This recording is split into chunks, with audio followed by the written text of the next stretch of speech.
Hi friends, இன்றைக்கி ஒரு 4 மணி இருக்கும். நல்ல மழை சடச்சடன்னு வந்து பேஞ்சு முடிச்சிருச்சு. மழை பெஞ்ச உடனே இந்த செடியெல்லாம் அவ்வளோ ஒரு பிரகாசமாக அப்படி இருந்துச்சு. எங்கள் வீட்டுகிட்ட வந்து இந்த துளசி செடி இருக்கா, இன்றைக்கி அவ்வளோ அழகாக இருந்துச்சு பார்க்குறதுக்கு. நாங்கள் சளி டைமில் வந்து அதை வந்து பிடிங்கி சாப்பிடுவோம்.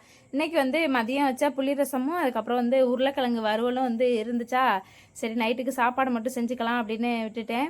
இந்த கேனை வந்து நாங்கள் ஆஃபீஸ் அன்னைக்கு க்ளீன் பண்ண போகலாம், ஆஃபீஸ்லேருந்து எடுத்துகிட்டு வந்தேன். இது இருக்கிறதுனால எனக்கு அந்த சொம்பு டம்ளர்லாம் வந்து தேடணுங்கிற அவசியமே இல்லை. இதுலேயே வந்து திரும்பி போயிட்டு நான் வந்து தண்ணி பிடிச்சிக்கிறேன். இன்றைக்கி வந்து மழை பெய்யவும் இந்த புளி மிளகா வச்சு சாப்பிட்ணுன்னு ஆசையாக இருந்துச்சா, சரின்ட்டு வந்து அதுக்கு ரெடி பண்ணிட்டேன்.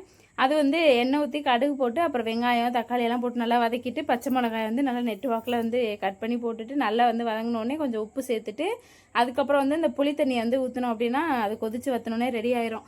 நான் அதை ஒரு பக்கம் செஞ்சு வச்சுட்டு ஆத்திக்கு வந்து ஹோம்ஒர்க் வந்து சொல்லிக் கொடுக்க ஆரம்பிச்சிட்டேன்.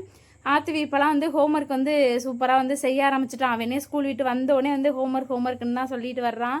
வந்தோடனே ஆர்த்திவிக்கு வந்து நான் சொல்லி கொடுத்துட்றது எப்போதுமே. அவன் வந்து ஏதாவது செய்கிறப்போ நான் வந்து நல்ல மோட்டிவேஷனாக அவனுக்கு வந்து கிளாப் பண்ணி இன்னும் என்கரேஜ் பண்ணுவேன். அது வந்து அவனுக்கு நல்ல ஒரு இதாக இருக்கும் போல். டெய்லியுமே இதுதான் நடந்துகிட்ருக்கு. அப்புறம் வந்து நான் ஏதாவது தப்பு பண்ணேன் அப்படின்னா எரேசர் வச்சு அழிச்சு விட்ருவேன். அவனே வந்து எல்லாத்தையும் பண்ணிடுவான். பாய். இந்த வீடியோ பிடிச்சிருந்தா சப்ஸ்கிரைப் பண்ணிக்கோங்க.